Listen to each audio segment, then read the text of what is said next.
আসসালামু আলাইকুম। সবার আগে বাছাই করা 10টি আন্তর্জাতিক খবর জানিয়ে দেব। প্রথমেই থাকছে শিরোনাম। তবে তার আগে অনুরোধ থাকবে ভিডিওটিতে একটি লাইক দিবেন।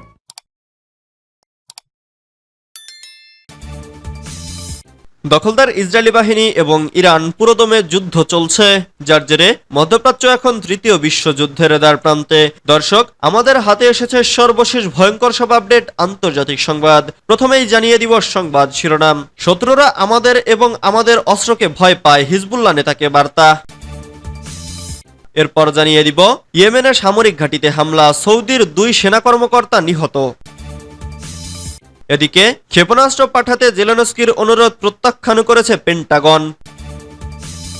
এরপর জানিয়ে দিব ট্রাম্পের বিতর্কিত সিদ্ধান্ত কিভাবে সামলাবে পেন্টাগন। আরও জানিয়ে দিব রাশিয়া ও ইউক্রেনের মধ্যে 215টি ড্রোন হামলা, উত্তেজনা চরমে। সর্বশেষ জানিয়ে দিব ইউক্রেনের প্রতিদিন গড়ে 1,500 রুশ সেনা হতাহত, ব্রিটিশ প্রতিরক্ষা প্রধানের প্রতিবেদন। এতক্ষণ শুনছিলেন সংবাদ শিরোনাম, এবারে বিস্তারিত। তবে অনুরোধ থাকবে ভিডিওটিতে একটি লাইক করবেন এবং কমেন্ট করে জানিয়ে দিবেন কোন জেলা থেকে আপনি আমাদের এই ভিডিওটি দেখছেন। হিজবুল্লাহ নেতাকে বার্তা, শত্রুরা আমাদের এবং আমাদের অস্ত্রকে ভয় পায়। লেবাননের ইসলামী প্রতিরোধ আন্দোলন হিজবুল্লাহর যোদ্ধারা সংগঠনের নতুন মহাসচিব শেখ নাইম কাসেমের প্রতি আনুগত্য প্রকাশ করে একটি বার্তা দিয়েছেন।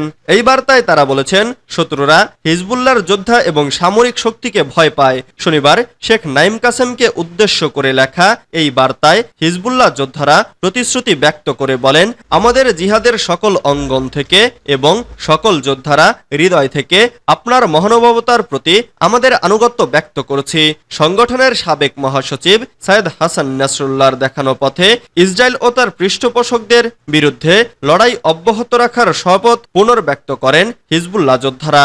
তারা লেবাননের জনগণ ও সম্প্রদায়কে রক্ষা এবং হাসান নাসরুল্লাহর লক্ষ্য অর্জনের জন্য কর্মকাণ্ড অব্যাহত রাখারও প্রতিশ্রুতি ব্যক্ত করেন। পাশাপাশি আগ্রাসীদের বহিষ্কারের অঙ্গীকার করা হয়েছে এই বার্তায়। হিজবুল্লাহ নেতাকে পাঠানো বার্তায় সংগঠনের যোদ্ধারা জানিয়েছেন, শত্রুদের বিরুদ্ধে যুদ্ধ করার জন্য তাদের হাতে পর্যাপ্ত পরিমাণে অস্ত্রশস্ত্র ও গোলাবারুদ রয়েছে। ইয়েমেনের সামরিক ঘাঁটিতে হামলা, সৌদির 2 সেনা কর্মকর্তা নিহত। ইয়েমেনের সেনাবাহিনীর একটি সৈন্যের গুলিতে সৌদি আরবের 2 সেনা কর্মকর্তা নিহত হয়েছেন। শুক্রবার রাতে রাজধানী সানা থেকে 500 কিলোমিটার দূরের শহর সিউনে ঘটে এই ঘটনা। সংবাদ মাধ্যম এপি জানিয়েছে, প্রশিক্ষণ চলার সময় হঠাৎ করে ওই ইয়েমেনি সেনা সৌদির কর্মকর্তাদের লক্ষ্য করে গুলি ছোড়েন। এতে 2 জন নিহত হওয়ার পাশাপাশি 1 জন গুরুতর আহত হন। হুথি বিদ্রোহীদের দমনে ইয়েমেনে সেনা পাঠিয়েছে সৌদি আরব। এছাড়া দেশটিতে ব্যাপক বিমান হামলাও চালিয়েছে তারা। তবে গত 1 বছর ধরে সৌদি ও হুথি বিদ্রোহীদের মধ্যে যুদ্ধবিরতি চলছে। এই সময়ের মধ্যে হুথিরা লোহিত সাগরে চলাচলরত অসংখ্য জাহাজে হামলা চালালেও যুদ্ধবিরতির চুক্তি ভঙ্গন করে সৌদি সেনারা পাল্টা কোনো হামলা চালায়নি। সৌদি সেনাদের ওপর হামলার ঘটনায় দায় স্বীকার করেনি হুথিরা। তবে তাদের এক কর্মকর্তা বলেছেন, দখলদারদের বিরুদ্ধে কঠিন বাস্তবতা শুরুর ইঙ্গিত এটি। সৌদির নেতৃত্বাধীন ওই ঘাঁটিতে সেনাদের প্রশিক্ষণ দেওয়া হচ্ছিল। তখন ওই ইয়েমেনি সেনা প্রকাশ্যে গুলি ছোড়েন। তার গুলিতে নিহত ও আহতদের সৌদি আরবে ফিরিয়ে আনা হয়। তবে এই ঘটনা সৌদির নেতৃত্বাধীন যৌথ বাহিনীর কার্যক্রমে প্রভাব পড়বে না বলে এক বিবৃতিতে জানানো হয়েছে। ক্ষেপণাস্ত্র পাঠাতে জেলেনস্কির অনুরোধ প্রত্যাখ্যান করেছে পেন্টাগন। মার্কিন প্রতিরক্ষা মন্ত্রী লয়েড অস্টিন ইউক্রেনের প্রেসিডেন্ট ভলোদিমির জেলেনস্কিকে জানিয়েছেন যে মার্কিন এটিএসিএমএস ক্ষেপণাস্ত্র ব্যবস্থার জন্য অপেক্ষা করা অন্য গ্রাহকদের সাথে চুক্তি লঙ্ঘন করে ইউক্রেনে এই ক্ষেপণাস্ত্র দেয়া কঠিন ব্যাপার। আমেরিকা ইউক্রেনকে একটি অজ্ঞাত সংখ্যক MGM-140 army tactical missile system পাঠিয়েছে এবং কিয়েভ কয়েক মাস ধরে আরও ক্ষেপণাস্ত্র দেওয়ার অনুরোধ করছে। সেই সাথে রাশিয়ার ভূখণ্ডের গভীরে আঘাত হানার অনুমতি চাইছে। পেন্টাগন অতিরিক্ত ক্ষেপণাস্ত্র পাঠাতে দ্বিধাগ্রস্ত ছিল। তারা বলছে, মস্কো এরই মধ্যে তার মূল্যবান লক্ষ্যবস্তুগুলোকে ক্ষেপণাস্ত্রের পাল্লার বাইরে নিয়ে গেছে। পাশাপাশি মার্কিন সেনাবাহিনীর মজুদে অল্প সংখ্যক এটিএসিএমএস রয়েছে। পেন্টাগন প্রধান বলেন, যেসব ক্রেতা আগে ক্ষেপণাস্ত্র অর্ডার করেছে তাদেরকে আগে সরবরাহ করার বাধ্যবাধকতা রয়েছে। তিনি ইউক্রেন ইউক্রেনে ATACMS সরবরাহের অগ্রাধিকার দেওয়ার জন্য জেলেনস্কির সাম্প্রতিক আবেদন প্রত্যাখ্যান করেছেন। অস্টিন জোর দিয়ে বলেন, বিদ্যমান অস্ত্র চুক্তি ভঙ্গন করলে অনেক প্রশ্নের জন্ম দেবে। ট্রাম্পের বিতর্কিত সিদ্ধান্ত কিভাবে সামলাবে পেন্টাগন? মার্কিন প্রেসিডেন্ট নির্বাচনে ভূমিধস জয়ে দ্বিতীয়বারের মতো হোয়াইট হাউসে প্রত্যাবর্তন করেছেন ডোনাল্ড ট্রাম্প। নবনির্বাচিত প্রেসিডেন্ট হিসাবে 2025 সালের 20 জানুয়ারি শপথ নেবেন ট্রাম্প। সেদিন থেকে তিনি আনুষ্ঠানিকভাবে প্রেসিডেন্টের ক্ষমতা ও দায়িত্ব দুইই পাবেন। এদিকে ট্রাম্প দায়িত্ব নেয়ার পর অভ্যন্তরীণ আইনশৃঙ্খলা রক্ষায় সেনা সদস্য মোতায়েন ও অরাজনৈতিক কর্মকর্তাদের বড় একটি অংশকে চাকরিচ্যুতির আদেশ দিতে পারেন। এমন অবস্থা দেখা দিলে কিভাবে মোকাবেলা করা হবে তা নিয়ে আলোচনা করছেন পেন্টাগনের কর্মকর্তারা।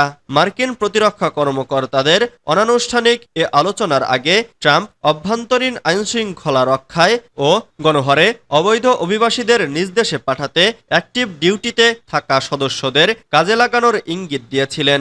একই সঙ্গে কেন্দ্রীয় সরকারে অনুগত ব্যক্তিদের ব্যাপক হারে নিয়োগ ও জাতীয় নিরাপত্তা সংস্থাগুলো থেকে দুর্নীতিবাজ কর্মকর্তাদের বাদ দেওয়ার ইঙ্গিত দেন। ট্রাম্প দ্বিতীয় মেয়াদে প্রেসিডেন্ট নির্বাচিত হওয়ার পর মার্কিন প্রতিরক্ষা সদর দপ্তর পেন্টাগনকে নতুন করে ঢেলে সাজানোর প্রস্তুতি চলছে। প্রতিরক্ষা বিভাগের এক কর্মকর্তা বলেন, আমরা সবচেয়ে খারাপ দৃশ্য সামনে রেখে প্রস্তুতি নিচ্ছি ও পরিকল্পনা সাজাচ্ছি, তবে এসব কিভাবে হবে আমরা এখনো তা জানি না। রাশিয়া ইউক্রেনের মধ্যে 215টি ড্রোন হামলা, উত্তেজনা চরমে। ইউক্রেন রোববার মস্কোতে 34টি ড্রোন দিয়ে হামলা চালিয়েছে, যা 2022 সালে সংঘাত শুরুর পর থেকে রাশিয়ার রাজধানীতে সবচেয়ে বড় ড্রোন হামলা হিসেবে বিবেচিত হচ্ছে। রাশিয়ার প্রতিরক্ষা মন্ত্রণালয় জানিয়েছে, মস্কো ছাড়াও পশ্চিম রাশিয়ার অন্যান্য অঞ্চলে 3 ঘন্টার মধ্যে আরও 36টি ড্রোন ধ্বংস করেছে তাদের আকাশ প্রতিরক্ষা ব্যবস্থা। এ বিষয়ে রুশ মন্ত্রণালয়ের দাবি, কিয়েভ সরকার বিমান সাদৃশ্য ড্রোন ব্যবহার করে রাশিয়ার ভূখণ্ডে একটি সন্ত্রাসী হামলার চেষ্টা করেছিল, তবে তা ব্যর্থ করা হয়েছে। এদিকে মস্কো অঞ্চলে একজন আহত হওয়ার খবর পাওয়া গেছে বলে উল্লেখ করেছে রুশ ফেডারেল বিমান পরিবহন সংস্থা। জানিয়েছে, মস্কোর ডোমোডেডোভো, সেরেমেটিয়েভো এবং ঝুকোভস্কি বিমানবন্দর কর্তৃপক্ষ অন্তত 36টি ফ্লাইট অন্যদিকে সরিয়ে নিয়েছিল, তবে পরে আবারও স্বাভাবিক কার্যক্রম শুরু হয়। মস্কো এবং এর আশেপাশের অঞ্চলে প্রায় 21 মিলিয়ন রাশিয়ান বসবাস করেন। এটি ইউরোপের অন্যতম বৃহৎ মহানগর এলাকা এবং তুরস্কের ইস্তাম্বুলের পরেই এর অবস্থান। ইউক্রেনের প্রতিদিন গড়ে 1,500 রুশ সেনা হতাহত, ব্রিটিশ প্রতিরক্ষা প্রধানের প্রতিবেদন। ইউক্রেন যুদ্ধে অক্টোবর মাসে রাশিয়ার সেনা হতাহতের সংখ্যা সর্বোচ্চ পর্যায়ে পৌঁছেছে বলে জানিয়েছে ব্রিটেনের সশস্ত্র বাহিনীর প্রধান টনি রাডাকিন। তার মতে, এ মাসে প্রতিদিন গড়ে 1,500 রুশ সেনা নিহত বা আহত হয়েছে।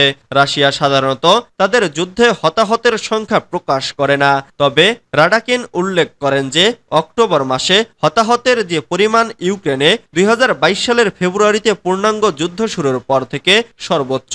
তিনি বলেন, রাশিয়ার এ পর্যন্ত প্রায় 7 লাখ সেনা নিহত বা আহত হয়েছে। এই বিশাল যন্ত্রণা ও ক্ষতির মাসুল রাশিয়ার জনগণকে শুনতে হচ্ছে প্রেসিডেন্ট ভ্লাদিমির পুতিনের উচ্চাভিলাষের কারণে। রাডাকিন বলেন, রাশিয়া কিছু অঞ্চলে ভূমি লাভ করলেও এ ক্ষয়ক্ষতি কেবল সামান্য ভূখণ্ডের জন্যই হচ্ছে। তিনি আরও জানান, রাশিয়া এখন তাদের মোট বাজেটের 40% বেশি প্রতিরক্ষা ও নিরাপত্তা খাতে ব্যয় করছে, যা রাষ্ট্রের ওপর বিশাল চাপ সৃষ্টি করেছে। ইউক্রেনের পক্ষে লড়াইয়ে যুক্তরাজ্য শক্তিশালী সমর্থন দিয়ে আসছে। দেশটি এখন পর্যন্ত ইউক্রেনকে বিলিয়ন পাউন্ডের সামরিক সহায়তা, অস্ত্র এবং সৈনিকদের প্রশিক্ষণ দিয়েছে।